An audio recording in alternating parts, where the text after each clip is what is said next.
ძალიან სასიამოვნო პროცესი იწყება ეხლა საქართველოს ფუტზალის ნაკრებისთვის, რასაც ქვია ევროპის ჩემპიონატისთვის მზადება, იმიტომ რომ ის ძალიან დიდი ტვირთი მოხსნილი აქვს ბიჭებს და ეხლა აქვთ სწორედ ის თავისუფლება, რომელიც აი ამ დაგეგმილ ამხანაგურ თამაშებში იქნება. ყოველთვე ჩვენ დასაჩქაროთ არის UEFA-ს მიერ გამოყოფილი ფანჯარა, ოქტომბერში, ნოემბერში, დეკემბერშიც მაქსიმალურად გამოვიყენებთ ამას, რომ უკვე იანვრისთვის ჩვენი ფორმის პიკში ვიყოთ. მოწინააღმდეგე საკმაოდ საინტერესო ყავს კირგიზეთის ნაკრები, თავისი გადმოსახედიდან ისინიც აზიის თასზე გავიდნენ, საკმაოდ ძლიერი გუნდია და ფიქრობ, კაი სპარინგი გამოგვივა, ახალწეულები გვყავს, სამწუხაროდ ტრავმების გამოცვლილებები გვაქვს ნაკრებში და მეორე დადებითი ის აქვს, რომ სხვა ბიჭებსაც ვნახავთ საქმეში, იმიტომ რომ ესეც აუცილებელია, იმიტომ რომ კონკურენციას მინდა ყველა ფეხბურთელი გრძნობდეს. დანარჩენი ვფიქრობ, რომ 24 ოქტომბერს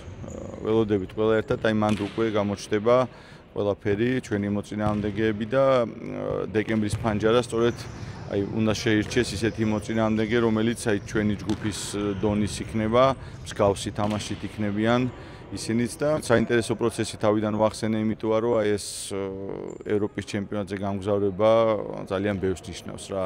ძალიან დიდი გამოცდილება მიიღეს ბიჭებმა, იმიტომ რომ ყველამ ერთად ნახეთ არ იყო იოლი, რაც ჩვენ მოვიპოვეთ და აი ამ სწორედ აი ამ რთულ თამაშებში მოდის ყველაზე მეტი გამოცდილება. გუნდში კარგი განწყობა არის, ევროპის ჩემპიონატის არის მოგზაურობა დაწყებული.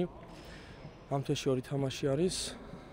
რაც შეეხება ჩემს ნაკრებში დაბრუნებას, ძალიან სასიამოვნო და რა თქმა უნდა მნიშვნელოვანი არის ჩემთვის და კარიერისთვის. მოგეხსენებათ ევროპის ჩემპიონატამდე 3-4 თვე გვაქვს მოსამზადებელი და ყირგიზეთთან თამაშებით ვიწყებთ ამ მოსამზადებელ ეტაპს.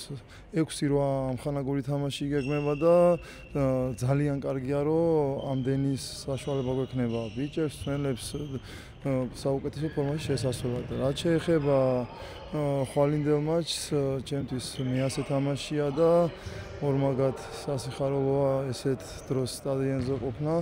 ეროვნული ნაკრების სახელით ასე თამაში ჩატარება მარტივი არ არის და დიდი მადლობა მინდა გადაუხადო ჩემს ძმელებს, ფეხბურთელებს, ვინც ამდენი ხნის განმავლობაში გვერდში მედგნენ.